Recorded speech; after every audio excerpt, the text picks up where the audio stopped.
l'Institut de sondage Odoxa a publié il y a quelques jours le premier sondage sur la perception de l'intelligence artificielle par les Français. Et les Français ont une vision plutôt positive de l'intelligence artificielle, en tout cas de ce qu'elle peut apporter dans le domaine des transports, dans le domaine de la santé. Mais il y avait un point d'inquiétude, bien évidemment, sur le travail. Plus des 2/3 des Français considèrent que l'intelligence artificielle détruira plus d'emplois qu'elle n'en créera. Et au fond, cette peur, elle est extrêmement classique. La première chose que je voudrais vous dire, c'est que la peur de la fin du travail a très exactement l'âge du travail.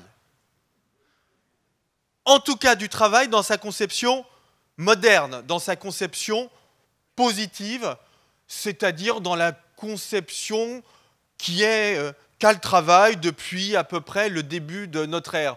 Sous l'Antiquité, le travail était considéré comme quelque chose de plutôt négatif, comme quelque chose de plutôt dégradant. C'était les esclaves au bas de l'échelle sociale qui travaillaient. Il y avait éventuellement des artisans au milieu de l'échelle sociale qui travaillaient. Mais quand vous étiez en haut de l'échelle sociale, eh bien, vous faisiez la guerre, vous étiez philosophe, éventuellement artiste. Mais en tout état de cause, en haut de l'échelle sociale, on ne travaillait pas.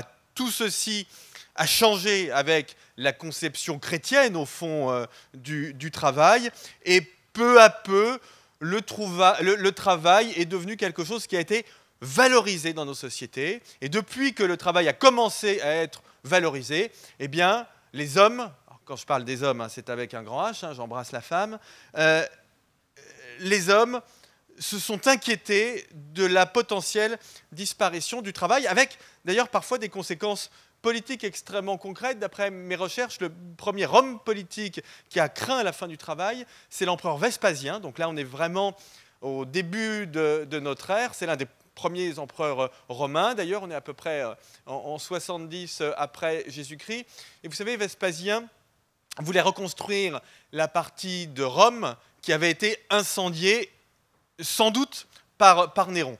Et donc imaginez, ça représentait des travaux extrêmement importants. Et il y avait, à l'époque, comme de tout temps, des gens qui innovaient et qui venaient présenter à Vespasien des façons de réaliser des gains de productivité dans le domaine des travaux publics, dans le domaine de la construction. Par exemple, avec des outils de levage, des grues. Et Vespasien refusait l'emploi de ces technologies sur l'autel du travail. Son idée, c'était bien de dire, mais il faut qu'il y ait des centaines de personnes qui transportent ces colonnes, qui les mettent droites, pour que les gens travaillent. En 1589, l'inventeur de la machine à tisser des bas, qui s'appelait William Lee, est allé voir la reine d'Angleterre, c'était la première reine Élisabeth, et lui a demandé un brevet, avec un argument qui était un argument extrêmement juste, qui était le suivant. Ma technologie va permettre de réaliser beaucoup de gains de productivité dans le domaine des bas, et donc vos sujets vont pouvoir s'habiller mieux que ce n'était le cas auparavant, parce que l'offre va augmenter, et donc les prix vont diminuer. Ce raisonnement était bien évidemment complètement juste. La reine d'Angleterre lui a refusé l'octroi du brevet, sous prétexte que ces sujets risquaient de se transformer en hordes de chômeurs, de clochards. Troisième et dernière anecdote historique, je la cite parce qu'elle est amusante et elle est assez ironique. On est en 1930 aux États-Unis, dans une situation économique extrêmement grave. C'est la crise qui découle de la crise boursière de 1929, donc des difficultés de croissance, énormément de chômage, bien évidemment. Et c'est le maire de Palo Alto, c'est ça qui est très amusant, c'est le maire de Palo Alto qui écrit au président, qui est le président Hoover, pour lui dire, au fond, la crise que nous connaissons, ça n'est pas qu'une crise boursière, ça n'est pas qu'une crise qui a des origines monétaires, c'est une crise qui est liée à la technologie. La technologie est en train de détruire le travail et elle est, je le cite, un Frankenstein qui détruit notre civilisation. Ce en quoi, d'ailleurs, il disait deux bêtises en une. D'une part, la technologie n'a pas détruit la civilisation américaine et surtout pas la ville de Palo Alto, qui a, comme vous savez, plutôt tiré des bénéfices de l'innovation. Et en plus, Frankenstein n'est pas du tout un monstre. Mais c'est le docteur qui donne vie à un monstre, ce en quoi il n'avait pas lu le livre. Donc vous voyez que cette crainte de la fin du travail, elle n'a pas été inventée par Jeremy Rifkin. Vous savez, il y avait un livre de Jeremy Rifkin en 1997 qui s'appelait « La fin du travail », qui a été publié d'ailleurs juste avant la grande vague de plein emploi qu'a connu le monde développé au début des années 2000. Vous voyez que cette peur du travail, c'est un réflexe qui est un peu atavique au fond. À chaque fois que vous avez des grandes vagues d'innovation, c'est-à-dire à chaque fois que vous avez des grandes vagues de destruction créatrice. Parce que l'innovation, ce n'est pas quelque chose de neutre. Ce n'est pas simplement de nouvelles activités, de nouveaux emplois qui arrivent. Ce sont de nouvelles activités, de nouveaux emplois qui arrivent, mais qui remplacent d'anciennes activités et d'anciens emplois. Donc vous avez bien destruction d'emplois. La question, finalement, est moins de savoir si on a des destructions d'emplois. Bien évidemment qu'il y a des destructions d'emplois quand il y a de la technologie. La révolution industrielle a été absolument dramatique pour l'artisanat au XIXe siècle. Ça ne fait aucun doute. De la même façon, la mutation NBIC dont vous avez parlé, donc la convergence des nanotechnologies, des biotechnologies, des technologies de l'information, des technologies cognitives, ce qu'on appelle l'intelligence artificielle dans le langage courant, on pourrait appeler la robotique. Bien évidemment, ces technologies vont détruire beaucoup d'emplois. Alors vous avez tout un tas de chiffres qui circulent, certains disent 10% des emplois, d'autres 47% des emplois, pourquoi pas? À la limite, ça pourrait être 100% des emplois. La question est essentiellement de savoir si nous pouvons recréer plus d'emplois que nous en détruirons. Et c'est ça la grande question. Et d'ailleurs, c'est une question qui a été posée par Keynes dans une conférence très importante qui a été publiée, le texte a été publié en 1930. Elle vient de paraître en français sous le titre, je crois, Perspectives économiques pour nos petits-enfants. Il faut d'ailleurs, c'était très courageux de la part de Keynes, il faut se remettre dans le 1930, aux États-Unis, dans le monde occidental, on est dans une situation qui est une situation extrêmement compliquée. Et Keynes dit, il peut y avoir du chômage technologique. Bien évidemment, il y a de la destruction créatrice, donc il y a de la destruction. Et la destruction arrive souvent avant la création. Mais sur le long terme, il ne fait aucun doute que les besoins de l'humanité sont infinis. Si les besoins de l'humanité sont infinis, il y aura toujours des créations d'emplois qui potentiellement peuvent être infinies. La difficulté vient du fait que les destructions d'emplois arrivent de façon brutale, tout de suite, elles sont liées à la technologie, alors que nous pouvons mettre du temps à recréer des nouveaux emplois. Donc, il peut y avoir un chômage technologique, mais ce chômage technologique, il est nécessairement de nature transitoire. Pourquoi est-ce qu'il est transitoire? Pourquoi est-ce que, in fine, on arrive toujours à recréer des emplois? Pour deux raisons. La première raison, c'est que la technologie, elle permet de réaliser des gains de productivité, mais comme elle permet de réaliser des gains de productivité, elle entraîne des baisses de prix et donc des augmentations de demande. Repensez à l'exemple que j'ai pris tout à l'heure, mon exemple de la machine à filer des bas William Lee 1589. Bien évidemment, quand vous avez une machine pour fabriquer des bas, pour tisser des bas, eh bien, vous faites des gains de productivité. Et donc, pour une paire de bas, vous avez besoin de beaucoup moins de main-d'œuvre qu'avant l'utilisation de la machine. Mais en même temps, vous allez produire beaucoup plus de bas. Donc, vous allez avoir une demande qui va exploser et qui va tirer l'emploi vers le haut. Donc, ce premier effet de productivité, il va favoriser l'emploi. Le deuxième aspect, la deuxième explication du fait que le chômage technologique dans l'histoire a toujours été transitoire, c'est ce qu'un économiste français qui a été malheureusement un peu oublié, c'était un très grand économiste d'après-guerre qui s'appelait Alfred Sauvy, appelait la théorie du déversement. Alors, la théorie du déversement, l'expression n'est pas très belle, mais l'idée qui est très juste est la suivante. Quand vous avez une technologie qui permet de réaliser des gains de productivité absolument majeurs dans un secteur, vous avez des baisses de prix. Vous avez éventuellement des hausses de salaire, puisque les salaires, vous savez que les salaires sont indexés sur la productivité. Plus vous êtes productif, plus vous avez des salaires élevés. Et donc, même si vous avez des destructions d'emplois, vous avez quelque part de la création de pouvoir d'achat, qu'on ne voit pas forcément, c'est difficile à identifier, mais vous avez de la création de pouvoir d'achat, soit parce que vous avez des gens, les riches, les innovateurs, qui ont des revenus qui augmentent. Ça, c'est quelque chose qu'on voit très clairement aujourd'hui, et qui d'ailleurs est l'une des explications de la hausse des inégalités dans les pays développés. Les gens qui réussissent gagnent beaucoup, beaucoup d'argent. Eux gagnent du pouvoir d'achat. Et puis vous pouvez avoir du pouvoir d'achat aussi qui apparaît sous forme de baisse de prix. Mais quelque part, même si vous avez des destructions d'emplois, vous avez de la richesse un peu invisible qui se recrée quelque part et qui va être déversée. Parce que ce pouvoir d'achat, il ne va pas disparaître. Il ne tombe pas dans un trou noir. Il va être reconsommé, il peut être réinvesti. Et donc, vous allez avoir des emplois, de nouveaux métiers parfois, qui se créent. C'est ce qu'on appelle la théorie du déversement. Et je ne sais pas pourquoi, il y a aujourd'hui cette idée selon laquelle la théorie du déversement ne fonctionnerait plus. Ça, chaque fois que j'évoque la théorie du déversement, on me dit ça, c'est des vieilles théories qui marchaient peut-être du temps de l'électricité, du temps de la voiture, qui marchaient peut-être pendant les 30 Glorieuses, mais aujourd'hui, ça ne marche plus.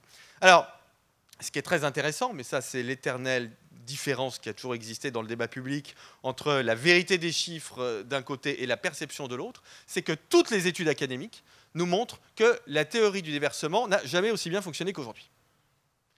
Grosso modo, le chiffre que vous pouvez retenir, c'est que pour un emploi créé à très forte valeur ajoutée, dans ces nouveaux secteurs dont j'ai parlé, dans les secteurs NBIC, pour un emploi créé, vous avez 5 nouveaux emplois créés grâce au déversement. Donc, vous avez des effets multiplicateurs qui sont très importants. Ça veut dire que le chômage que l'on observe dans certains pays développés, puisque le taux de chômage dans le monde aujourd'hui, ce sont les chiffres du Bureau international du travail, le taux de chômage dans le monde, il est un peu inférieur à 6%. Dans les pays développés, il est un peu supérieur à 6%. Donc il y a un peu plus de chômage dans les pays développés que dans les pays émergents, ce qui se comprend assez bien. La croissance économique est plus forte, même si elle a un peu ralenti ces dernières années, mais elle reste plus forte dans les pays émergents par rapport aux pays développés. Donc on a un peu plus de chômage dans les pays développés, mais globalement, il n'y a pas beaucoup de chômage. Le chômage, il est concentré dans certaines zones géographiques. Les pays d'Europe du Sud, par exemple. La France, même si le taux de chômage baisse en France assez rapidement, il y a beaucoup de création d'emplois depuis à peu près 1 an, la France reste dans une situation de chômage de masse. Mais comprenez bien qu'il n'y a pas de lien entre le taux de chômage d'un côté et l'innovation de l'autre. D'ailleurs, on observe que certains pays qui utilisent beaucoup d'intelligence artificielle, de robots, je pense à la Corée par exemple, la Corée du Sud, n'ont pas de problème de chômage. À l'inverse, le Portugal ou la Grèce ne sont pas les pays dans lesquels on a eu le plus d'investissements ces dernières années dans les entreprises et pas le plus d'investissements dans les entreprises à forte valeur ajoutée. Donc vous voyez bien qu'il est quand même difficile d'établir un lien solide entre la technologie et le chômage. Bien évidemment, il y a des tâches qui disparaissent. Bien évidemment, il y a des métiers qui disparaissent. Si vous vous promenez, vous sortez, on est ici au carrousel du Louvre, vous sortez du carrousel du Louvre, vous allez vous promener, vous regardez les noms des rues, vous verrez un cimetière de métiers. Vous verrez la rue des Taillandiers, vous verrez la rue de la Ferronnerie où a été assassiné Henri IV. Alors, il existe encore des ferronniers en France, mais rue de la Ferronnerie, en tout cas, très clairement, il n'y en a plus. La rue des Gravilliers, quai de la Mégisserie, la rue du Prévost, ça touche aussi la fonction publique. C'est une sorte de préfet. Voilà, la rue des Tanneurs, enfin, on pourrait continuer très longtemps, mais vous voyez bien que vous avez beaucoup de métiers qui disparaissent. Néanmoins, vous n'avez jamais eu autant d'emplois dans le monde qu'aujourd'hui. Vous avez aujourd'hui entre 2,5 et 3 milliards de personnes qui travaillent dans le monde. Donc, il ne faut pas se laisser avoir par ce phénomène de destruction créatrice et par le fait qu'on a un biais cognitif qui fait qu'on a toujours plus tendance à voir la destruction que la création, et on a tendance à mettre sur le dos de la technologie le résultat de mauvaises politiques publiques. S'il y a du chômage en France, c'est parce qu'on a mené de mauvaises politiques publiques ces 30 dernières années. J'ai l'espoir que ça s'arrange, notamment à court terme, puisque, comme vous savez, il y a des ordonnances qui vont être prises cet été pour essayer de faire en sorte qu'on commence à réduire notre chômage structurel. Mais c'est vraiment les déficiences des politiques publiques qui ont créé le chômage dans un pays comme la France ces dernières années. Alors, ce n'est pas parce que quelque chose s'est produit par le passé que ça va forcément encore arriver à l'avenir. Ça, c'est vraiment un argument qu'on pourrait m'opposer. On pourrait me dire, oui, vous faites un détour historique qui démontre que la crainte de la fin de l'emploi, de la fin du travail a toujours existé et que ça ne s'est jamais produit. Vous montrez qu'aujourd'hui, on ne voit pas véritablement de chômage technologique, mais ce n'est pas pour ça que ce qui a été vrai par le passé, que ce qui éventuellement est encore vrai aujourd'hui, ce n'est pas pour ça que ça va rester vrai à l'avenir. D'accord, j'achète tout à fait, j'accepte en tout cas volontiers cet argument. Alors, essayons de raisonner. Évidemment, aujourd'hui, on a une mutation technologique, celle des NBIC, qui est peut-être inédite par son ampleur, peut-être. Bon, en même temps, je peux vous dire que la révolution industrielle à la fin du XVIIIe siècle ou la fin du Moyen-Âge et la Renaissance, c'était aussi des mutations technologiques d'une ampleur absolument extraordinaire, mais admettons que celle-ci soit d'une ampleur absolument inédite, que sa vitesse, ça j'y crois beaucoup plus, que sa vitesse de diffusion soit beaucoup plus rapide, parce que c'est une mutation qui est complètement mondiale, ce qui n'était pas le cas des mutations précédentes, la Renaissance, la Révolution industrielle, qui étaient des mutations relativement circonscrites du point de vue géographique. Là, on a une mutation qui est quasiment mondiale, même si on a deux sources d'innovation géographiquement assez bien identifiées, deux sources principales qui sont l'Amérique de l'Ouest et l'Asie de l'Est. Mais on a quand même quasiment tous les pays du monde, une grande partie des pays du monde, qui participent à cette mutation technologique. Donc la mondialisation souffle sur les braises de l'innovation, si vous voulez. Donc ça, les choses vont beaucoup plus vite, mais essayons de raisonner, notamment en raisonnant par rapport à l'intelligence artificielle, puisque c'était l'introduction de mon propos. Les Français s'inquiètent des conséquences de l'intelligence artificielle sur l'emploi. Le sujet, c'est de savoir s'il existe encore une différence entre l'intelligence artificielle et l'homme. C'est ça le sujet. S'il existe complémentarité entre l'intelligence artificielle et l'homme, s'il existe complémentarité, nous sommes des facteurs de production complémentaires. Et donc, tant qu'on a des perspectives de croissance, tant qu'il existe des besoins, il existe du travail pour l'homme. Il peut y avoir une mutation du travail. Mais à partir du moment où il n'y a pas identification parfaite, où ce ne sont pas des facteurs de production qui sont très exactement les mêmes, facteurs de production complémentaires, et donc vous avez à la fois demande de technologie et demande de travail pour les hommes. Aujourd'hui, il existe quand même 3 domaines dans lesquels les hommes conservent un avantage comparatif, si ce n'est un avantage absolu. La capacité, d'abord, à prendre des décisions dans un environnement qui est complètement imprévisible, les interactions sociales et la créativité. Et je voudrais m'en expliquer de façon synthétique. La capacité à prendre des décisions dans un environnement changeant. Qu'est-ce qu'un homme ? Obligé de retourner à cette question, qui d'ailleurs au passage était la grande question de la Renaissance. Dans toutes les grandes périodes de mutation technologique, cette question revient. Quelle est la différence entre l'homme ? Alors, la Renaissance, c'était la différence entre l'homme et l'animal, et vous avez d'ailleurs eu des réponses sublimes qui ont été apportées à ça par Pic de la Mirandole, par Rousseau. L'idée étant de dire, et vous allez voir que je ne m'éloigne pas du sujet, parce que la différence entre l'homme et l'animal est à peu près la même qu'entre l'homme et l'intelligence artificielle, en tout cas aujourd'hui. L'idée était de dire...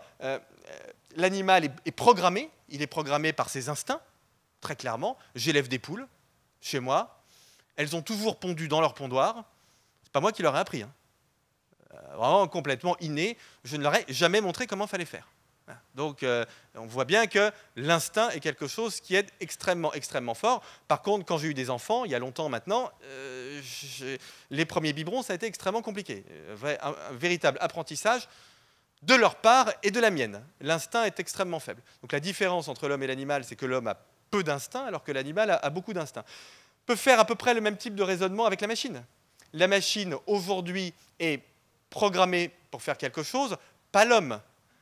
Une voiture sans chauffeur, un exemple d'intelligence artificielle contemporaine, la voiture sans chauffeur, pour vous conduire d'un point A à un point B, sans aucun doute, elle sera meilleure que vous. Elle a une capacité à analyser l'environnement que vous n'avez pas, elle a une capacité à prendre des bonnes décisions que vous n'avez pas, elle ne lit pas ses SMS en conduisant, elle n'est pas alcoolique, donc elle a des avantages certains par rapport à vous, par rapport à nous, pour faire ça. Mais elle ne passe pas le test de Turing. C'est-à-dire que si vous êtes conduit par une voiture sans chauffeur chez vous et que vous lui proposez de monter boire un dernier verre, elle ne va pas vous répondre. Si vous proposez à un humain ou à une humaine, en ce qui me concerne, quoi qu'il arrive, vous aurez une réponse. Toutes les réponses possibles sont imaginables, mais vous aurez une réponse. Parce que nous pouvons réagir à n'importe quel type de situation. Ce que je dis là n'est pas du tout théorique, pas du tout théorique. J'avais cette conversation il y a quelque temps dans un avion avec une hôtesse de l'air. Et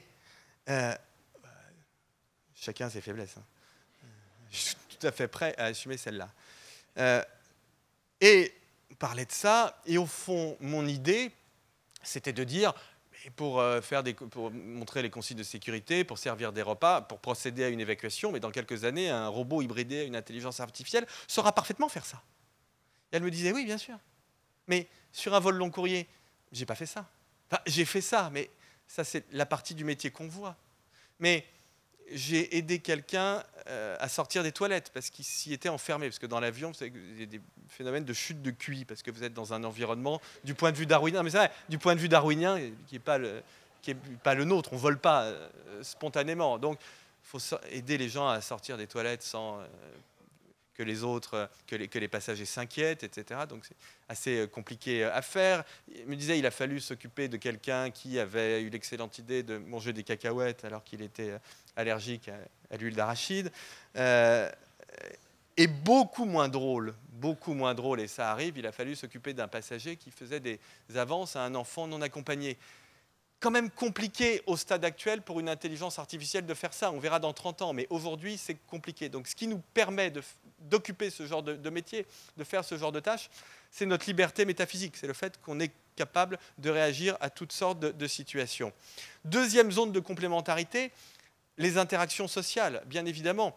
Il est des domaines dans lesquels j'ai besoin d'avoir un humain en face de moi.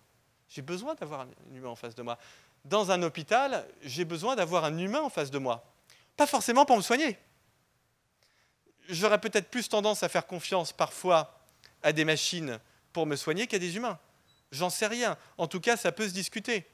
Mais pour me dire, Monsieur Bouzou, je sais pas, c'était pas une bonne idée de vous remettre au roller et quelqu'un va venir vous chercher, on va prévenir votre famille, etc. Honnêtement, c'est une interaction sociale que je valorise quand même assez fortement. Vous avez un hôtel près de Nagasaki, au Japon, vous avez un hôtel qui a été un hôtel complètement robotisé, d'accord, où vous n'avez pas d'humain pour vous accueillir. Et c'est d'une tristesse incroyable, parce que déjà un hôtel, c'est triste. Enfin, en tout cas, moi, je le vis comme ça. Vous n'êtes pas chez vous, vous êtes loin, vous êtes seul. Et donc, quand vous arrivez et qu'en plus, il n'y a que des robots, vous êtes entre fou rire et dépression nerveuse, quoi. Vraiment entre les deux, parce qu'on a ce besoin d'interaction sociale. Et puis, troisième zone de complémentarité, la créativité dans le domaine artistique. Alors, bien évidemment, vous avez des intelligences artificielles qui peuvent créer, qui peuvent faire des choses. Mais dans le domaine artistique, c'est beaucoup plus compliqué que ça, parce que l'art, je vais être extrêmement synthétique, pardonnez-moi, parce que ça nécessiterait des développements qui sont des développements un peu longs et philosophiques. Mais l'art, il y avait ce sujet au bac d'ailleurs, c'est pas seulement la beauté. Quand vous regardez le Mont Blanc, c'est beau, c'est pas de l'art. Vous regardez la mer, c'est beau, c'est pas de l'art. Vous regardez un tableau de Vermeer, c'est beau, c'est de l'art. Pourquoi ? Hegel explique ça très bien dans l'esthétique, enfin très bien, c'est un peu difficile à lire, mais enfin en tout cas il l'explique, parce que c'est beau, mais il y a des valeurs. il y a des valeurs qui sont humaines. Ce sont des valeurs humaines dans un matériau sensible, dans une belle œuvre d'art. Et donc, l'art ne peut être fait que par des humains. L'art ne peut pas être fait par une machine. Une machine peut faire de belles choses, mais elle ne peut pas faire de l'art parce que dans l'art, il y a des valeurs qui sont enracinées au plus profond de l'humanité. Donc vous voyez, il existe toujours des zones de complémentarité. Alors, on est aujourd'hui à une époque technologique qui est celle de l'intelligence artificielle faible, par opposition à l'intelligence artificielle forte, qui est une intelligence artificielle qui dispose du libre arbitre et qui a conscience d'elle-même. Je renvoie au livre, au pluriel, de Laurent Alexandre, qui est le meilleur connaisseur de ces sujets dans le monde francophone.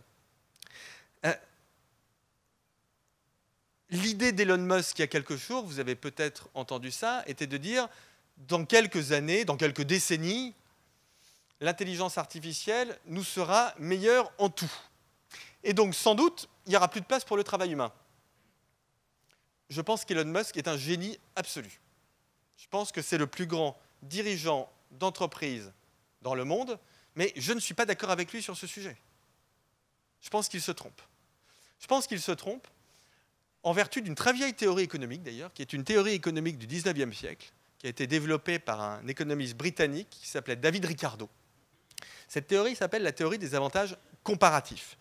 Et ce qu'explique la théorie des avantages comparatifs de Ricardo, c'est que ce qui fait qu'une nation s'insère dans le commerce international, il prend cet exemple, mais qu'un individu s'insère dans la société, on peut faire très exactement le même type de raisonnement.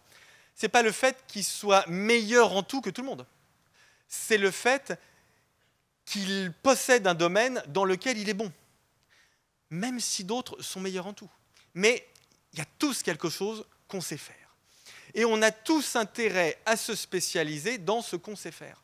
Ça vaut pour les génies absolus. Si Mozart avait été musicien et sportif, il n'aurait pas fait de la musique et du sport. Il n'aurait fait vraisemblablement que de la musique. Même quand on est bon en tout, on a intérêt à se spécialiser en tout. Intelligence artificielle forte, des robots qui auront 200, 300 points de QI, peut-être plus, formidable. Je vais pouvoir les laisser faire beaucoup de choses qu'aujourd'hui, je suis incapable de faire. Elles auront, elles, intérêt à me laisser faire des choses que moi, je sais faire. Le principe de spécialisation ne changera pas. Et donc, il n'y aura pas de fin du travail humain. Et de toute façon, il ne faut pas qu'il y ait de fin du travail humain. Et ce sera la dernière partie de mon exposé. Et je vais revenir à un philosophe que j'ai déjà cité, qui est un philosophe difficile à lire, mais qui est un immense philosophe, qui est donc Hegel, qui a écrit, comme vous savez, un livre assez abscon qui s'appelle « La phénoménologie de l'esprit ».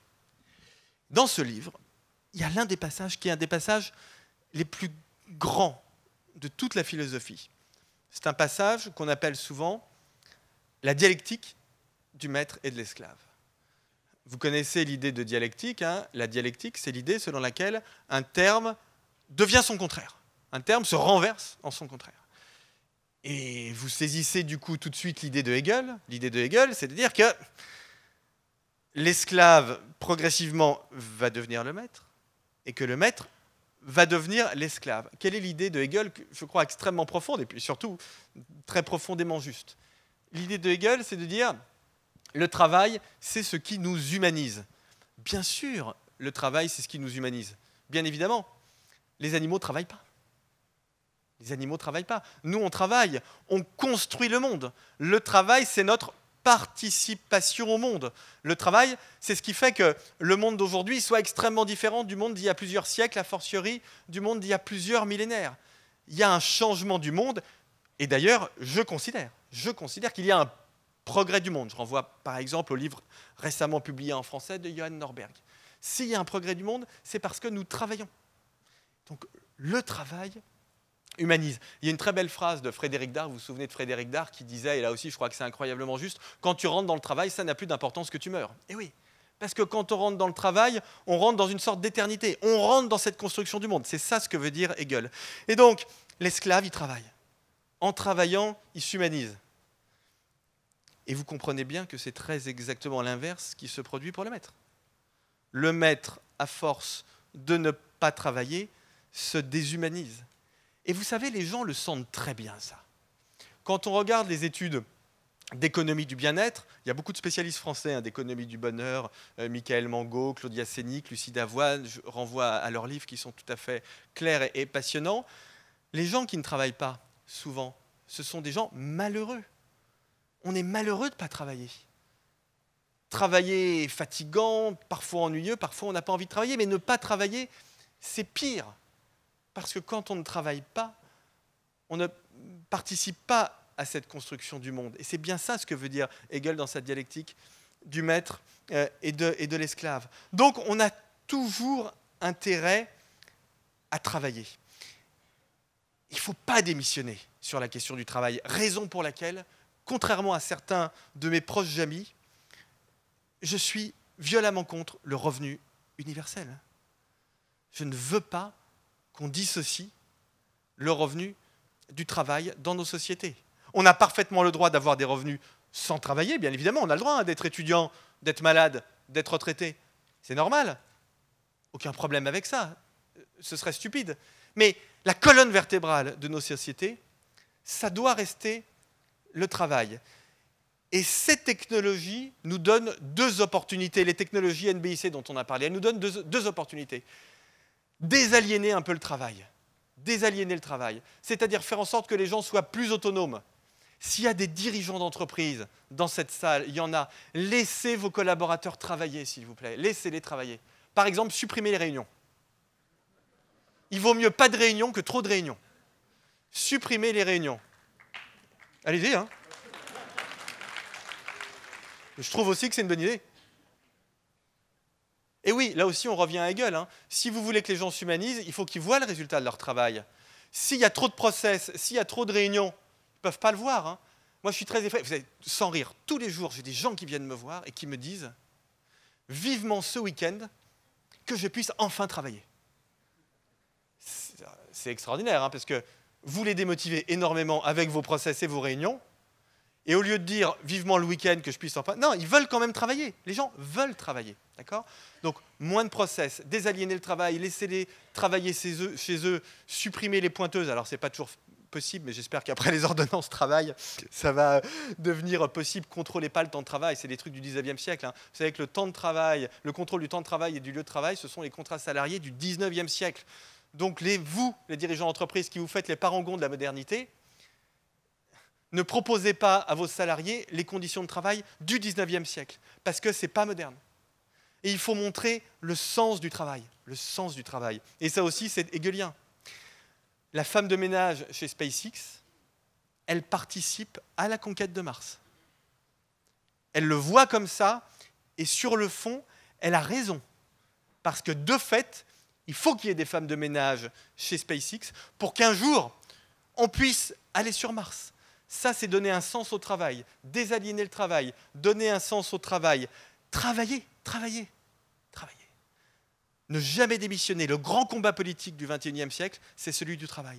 Ce n'est pas le revenu universel, c'est le fait que tout le monde puisse travailler. C'est ça qui permettra à des sociétés extrêmement, entre guillemets, technologisées, c'est ça qui leur permettra d'être plus que jamais humaines. Merci.